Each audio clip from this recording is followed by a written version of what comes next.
नमस्कार, राम राम साहब। मैं सत्यवादी सुरेश और आप मिलकर करने वाले हैं मंडे मार्केट प्रिडिक्शन।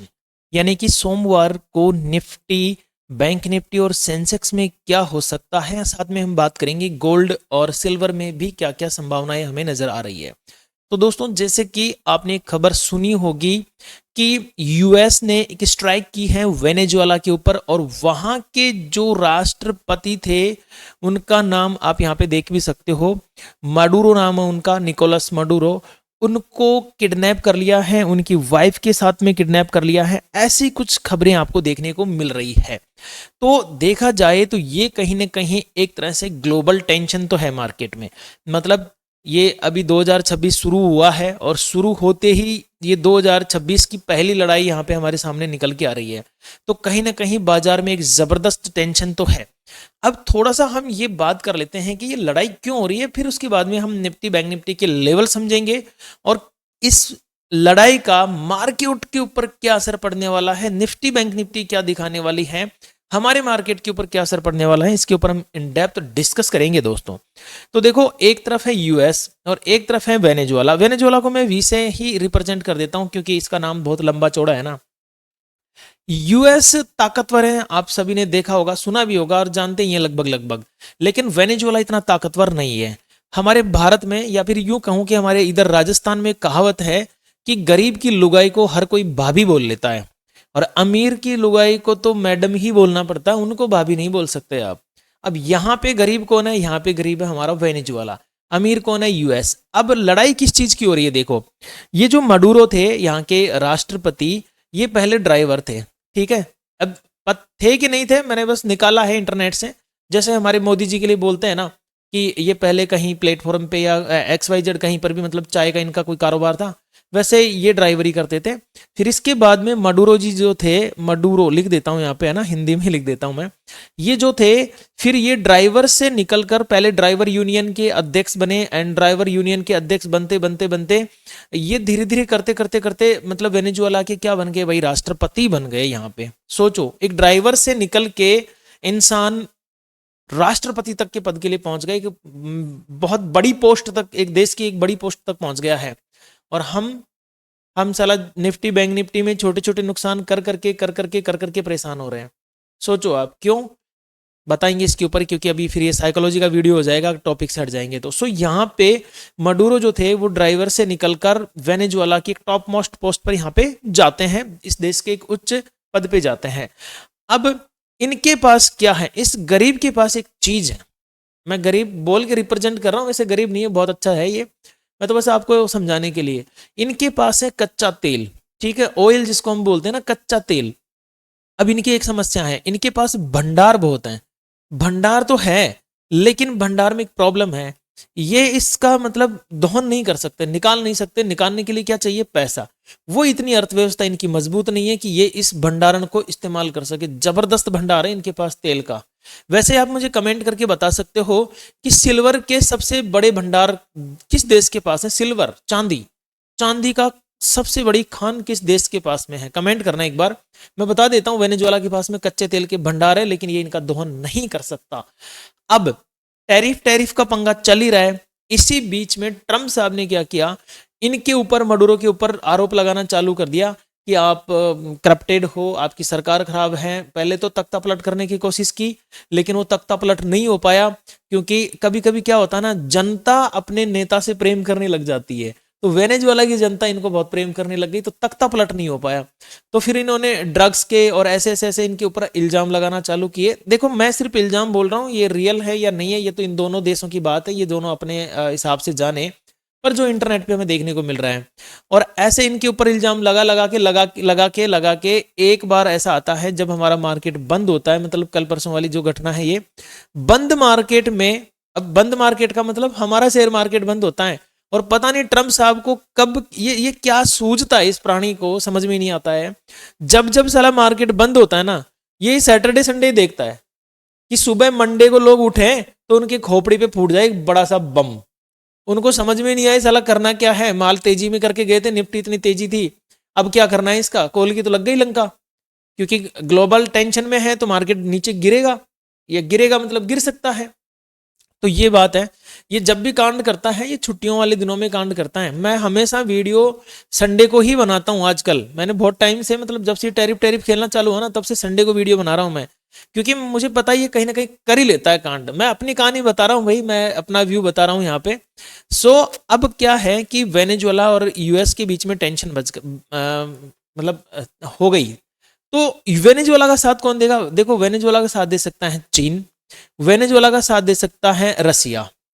चीन देगा ही देगा, क्योंकि जो चीन और रसिया जो है ना, इनका दोनों का संबंध वेनेजुएला से अच्छा है, और यूएस से ये दोनों ही लगभग लगभग, मतलब सामने मिलके नाराज नहीं है, बट ये नाराज हैं। और जो घटना हुई है उससे पहले ये वेनेजुएला और चीन के कुछ डेलीगेट्स आपस में मिले भी थे। सो अब यूएस की तो देखो क्या होगा क्या नहीं होगा, लंका लगेगी कि नहीं लगेगी, बट फिलहाल वेनेजुएला की लंका लगी हुई है। देखो, मैं एक अपनी बात बताना चाहता हूँ मित्रों, लड़ाइयाँ होती हैं दो देशों के बीच में, होती है। मैंने 21 फिल्म देखी, मूवी थी 21 करके, वो मूवी देखी। एक बार हम अगर युद्ध को साइड में करते हैं एक बार के लिए, तो इंसान हर जगह एक जैसे ही है। मरता कौन है? इंसान। मरते कौन है? हमारी आर्मी, हमारे फौजी। और जो मजे कौन लेते हैं? जो बड़े डेलीगेट्स होते हैं, मतलब यूं बोलो कि सीधे शब्दों में नेता। अब यहाँ पे मर कौन रहे? आर्मी वाले, आम जनता, वेनेजुएला की जनता। वहां पे हमला हुआ, अटैक हुआ, जो भी हुआ, लेकिन उधर ट्रम्प साहब और ये सब मजे ले रहे हैं अपने जीवन के। खैर, अब बात यह है कि इससे मार्केट के ऊपर क्या असर पड़ सकता है। तो देखो दोस्तों, इससे मार्केट के ऊपर नेगेटिव असर पड़ सकता है। फिलहाल जो मुझे लग रहा है, मैं ये चाहता हूं, बताना चाहता हूं आप लोगों से, एजुकेशनल पर्पज से, शिक्षा के उद्देश्य से, कि मार्केट में इसका नेगेटिव असर पड़ेगा। किस पे पड़ेगा? सामान्य मार्केट, जैसे कि हमारी निफ्टी हो गई, जैसे कि हमारी बैंक निफ्टी हो गई, जैसे कि हमारे सेंसेक्स हो गया, और हमारे स्टॉक्स हो गए, इनके ऊपर। ठीक है, लेकिन गुड असर किस पे पड़ेगा, अच्छा असर किस पर पड़ेगा? तो चांदी जिनके पास में है, ठीक है, गोल्ड जिनके पास में है, ठीक है, जिनके पास में ऑयल है, मतलब क्रूड ऑयल, जिनके पास में ऑयल है, उनके लिए ये अच्छा है, क्योंकि इसके भाव अब बढ़ सकते हैं और इनके भाव अब गिर सकते हैं। देखो, मैं हर शब्द के आगे गिर सकते हैं और बढ़ सकते हैं बोल रहा हूं, मतलब कंफर्म नहीं है या ऐसा ही होगा। मैं सिर्फ शिक्षा के उद्देश्य से बना रहा हूं, कहीं आप ऐसा नहीं हो कि अंधे होकर बाइंग या सेलिंग में बैठ जाओ। एनालिसिस जरूर करना है। मैं अभी आपको जो एनालिसिस बताने वाला हूँ, चार्ट के ऊपर ही बताने वाला हूँ कि कौन कौन से की पॉइंट रहने वाले। मैं भी आपको अंट संट नहीं बताने वाला हूँ। बात करें यहाँ पे कि हमारे डीआईज क्या कर रहे हैं, एफआईज क्या कर रहे हैं, तो देखो कल के दिन ही, मतलब लास्ट फ्राइडे को, डीआईज ने, एफआईज ने थोड़ी सी बॉनी की थी, 289 करोड़ की बॉनी, और यहाँ पे डीआईज ने क्या किया था, 677 करोड़ की बाइंग। ये तो डेली बाइंग कर रहे थे, और ओवरऑल नेट बाइंग आई थी 967 करोड़ की, थोड़ी सी बाइंग आई थी। अब यहाँ पे क्या होता है ना कि हम नॉर्मली इसको बाइंग समझ बैठते हैं, ये बाइंग नहीं है, ये बाइंग नहीं है, ये फ्रेश बाइंग नहीं है, ये है शॉर्ट कवरिंग। इन्होंने जो शॉर्ट्स कर रखा था ना माल, उसको कवर किया है। आप न्यूज भी देख लेना, कहीं पर भी इन्होंने शॉर्ट्स को कवर किया है। हो सकता है या तो ये यूएस वाली जो खबर आई है ये पहले से ही लीक हो गई हो, क्योंकि ट्रंप ने भी बयान दिया है कि हम तो 2-3 दिन पहले ही करने वाले थे, लेकिन फिर मौसम के कारण हमें ये हमला रोकना पड़ा। तो हो सकता है यहाँ पे जो डीआईज एफआईज जो हैं, डीआईज के तो नहीं बोल सकता है, उनको पता हो कि भाई हमने जो माल शॉर्ट कर रखा है उसमें कुछ गड़बड़ हो सकती है, कुछ हो सकती है, तो इन्होंने अपनी पोजीशन से स्क्वायर अप करके यहाँ से खेल खत्म कर दिया। अब न्यूट्रल है मार्केट एकदम। सो अब कल क्या होगा, देखो निफ्टी के ऊपर देखते हैं। सबसे पहले अभी निफ्टी लाइफ टाइम पे हाई पे है, बैंक निफ्टी भी लाइफ टाइम हाई पे है। हो क्या सकता है, मैं ये मान के चल रहा हूँ अगर रेंज में ओपन होता है 26,300 से लेकर 26,335, ये मेरी एक रेंज है, ठीक है, इसमें ओपन होता है। ओपन होने के बाद में अगर गिरना चालू कर देता है, देखो 300 से नीचे गिरता है तो 26,269 का लेवल देखने को मिल सकता है फर्स्ट। ये अब टेंशन के ऊपर है, टेंशन कितनी मार्केट देख पाता है। मुझे तो फिलहाल टेंशन दिखाई दे रही है, तो 26,269 पहला लेवल हो सकता है, फिर 26,241 दूसरा लेवल हो सकता है, 26,170 तीसरा लेवल, और 26,000 तक के लेवल हमें देखने को मिल सकते हैं। यानी एक दिन में 300 पॉइंट तक के हम टारगेट लेके चल रहे हैं निफ्टी 50 में गिरावट के। अब आप कहोगे कि साहब हमने तो यार कॉल ले रखा था होल्ड पे। बिल्कुल साहब, मैंने भी ले रखे हैं, आपने नहीं, मैंने भी ले रखे हैं, क्योंकि सेंटिमेंट वगैरह सब ठीक ठाक ही लग रहा था, मार्केट में कोई दिक्कत नहीं थी। लेकिन ये ट्रंप ने अचानक हमला करके ये बड़ी टेंशन दे दी, तो इसका कुछ नहीं हो सकता। कॉल मैंने भी ले रखा है, सीरियसली मैंने कॉल ले रखा है, ऐसा नहीं कि मैं आपसे झूठ बोल रहा हूँ। मैंने होल्ड कर रखे हैं 2-4 लॉट। लेकिन दूसरी तरफ मैंने चांदी भी ले रखी है, मैंने सिल्वर में भी एक फ्यूचर बाय कर रखा है। तो अगर मेरी ये इधर से कॉल गई तो मेरा सिल्वर का फ्यूचर बढ़ने की संभावनाएं हैं इस टेंशन की वजह से। बाकी तो अब मार्केट के हाथ में है, सो टेंशन नहीं लेनी है। अगर आपने कॉल ले रखा है तो भी देखो, अगर मार्केट हमें मौका देता है तो हम एग्जिट होने की सोचेंगे। बाकी फिलहाल मार्केट में ज्यादातर जो शंकाएं हैं वो डाउन साइड की हैं। हालांकि केवल न्यूज की वजह से ही है और कोई खास वजह नहीं है मार्केट में गिरने की। ठीक है, अगर मार्केट कल 26,335 का लेवल क्रॉस करता है तो पहला 26,382 का पहला टारगेट देखने को मिलेगा, फिर 26,420 का सेकंड टारगेट, और उसके बाद में 26,500 का मुझे थर्ड टारगेट देखने को मिल सकता है अपसाइड में, जिसकी संभावनाएं मुझे बहुत बहुत कम नजर आ रही है फिलहाल। चलिए बात करते हैं बैंक निफ्टी के ऊपर कि बैंक निफ्टी में क्या हो सकता है। देखो 5 मिनट टाइम फ्रेम पे एकदम 90 डिग्री के एंगल पे खड़ा होगा जा रहा है मार्केट, लेकिन कब तक। अब देखो यहाँ पे क्या हो रहा है कि हमारा टॉप लेवल है 60,209, ऊपर की तरफ ये मेरे लिए एज ए रेजिस्टेंस है 60,099, ये मेरे लिए नीचे की तरफ यू मान के चलिए एज ए सपोर्ट काम करेगा अगर मार्केट इस बीच में कहीं ओपन होता है तो। और अगर मार्केट मान के चलो गैप डाउन भी ओपन हो सकता है, कोई बड़ी बात नहीं है इसमें। अगर मार्केट गैप डाउन ओपन होके या नीचे चलने की कोशिश करता है तो देखिए मेरे लिए लेवल हो जाएगा, अगर 60,099 का लेवल को एज रेजिस्टेंस फेस कर लेता है तो फर्स्ट हो जाएगा मेरे लिए लगभग 59,974 का, दूसरा 59,770 का, और फिर मेरे लिए 59,500 तक के नीचे के लिए लेवल देखने को मिल सकते हैं, क्योंकि स्पीड से फिर गिरेगा मार्केट। डर जब आता है ना मार्केट में तो इतनी तेजी से आता है। ठीक है, तेजी धीरे धीरे आती है लेकिन डर तेजी से आता है।